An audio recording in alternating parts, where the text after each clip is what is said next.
عسلامة عسلامة، اليوم رجعت لكم فيديو جديد بوصفة بنينة برشا وتذوب في الفم، ونجمو نقدموها في المناسبات متاعنا زادا اللي هي كوردون بلو. هيجيو معايا باش نوريكم طريقة التحضير.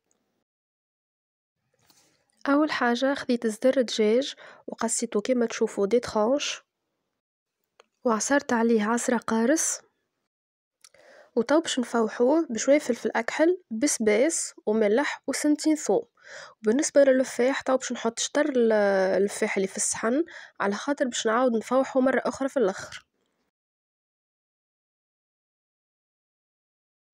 حطينا الفاح وتويكا باش نخلطوه بالكدا باش يتفوح الصدر متاع الدجاج مليح، وتو باش نرحيوه في الميكسور. وتو بعد ما رحيناه كملنا حطينا الفاح الباقي كما قلت لكم ونخلطوه مليح كالعادة باش يدخل فيه الفاح مليح. ولهنا حضرت بلاتو حطيت فيه الفرينة باش نبداو نحضروا عليه في الكوردون بلو. ولهنا مديت كعبورة متاع صدر الدجاج بديت نحرك فيها مليح في الفرينة، لازم يدخل فيها بالكدا الفرينة، ونبدا نحل فيها كما تشوفوا بالضبط. بعد ما نكملوا نحلوها نحطوا عليها جبن سلايس وجمبون، ونرجع نلف عليها بالطريقة هذه كما قاعدين تشوفوا بالضبط، ونحاولوا نعملوها شكل مزيان، ننظموها بالكدا في شكل مزيان، ولازمنا نسكروها مليح من قدام.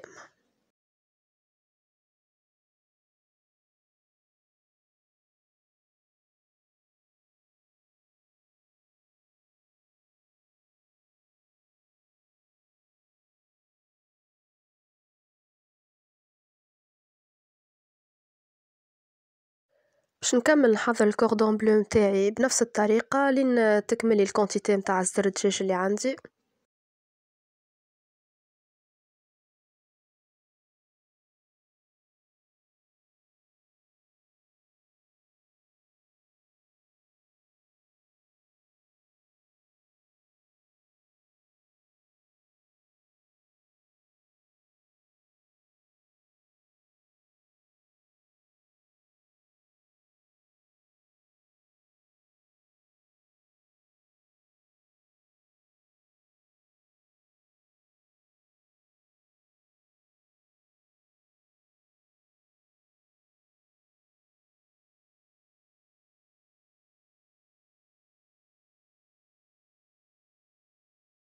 ولهنا كملت شكلتهم الكل بالفرينة كما وريتكم قبيلة.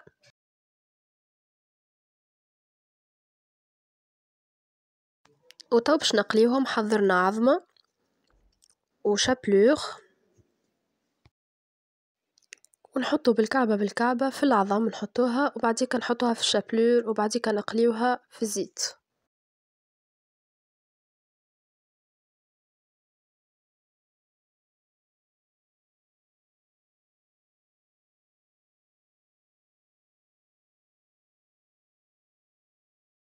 ولهنا كيما تشوفوا حطيتهم يتقلاو ونحطوهم على نار هادية ولا متوسطة، مش على نار قوية سينو يتحرق لي.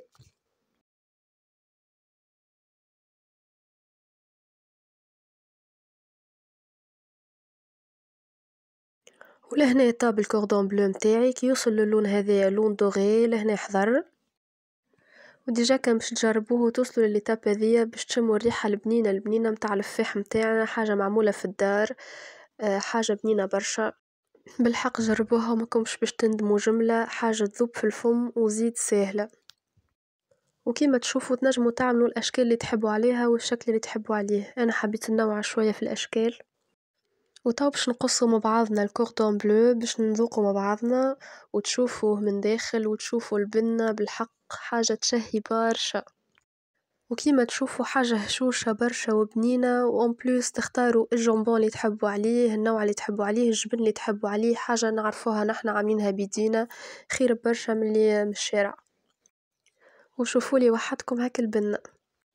وهذه كانت الرسالة متاعي متاع اليوم، ان شاء الله تكون عجبتكم، وكالعادة كان عجبتكم ما تنسوش باش تشجعوني بالاشتراك عندي في القناة، نفرح برشا.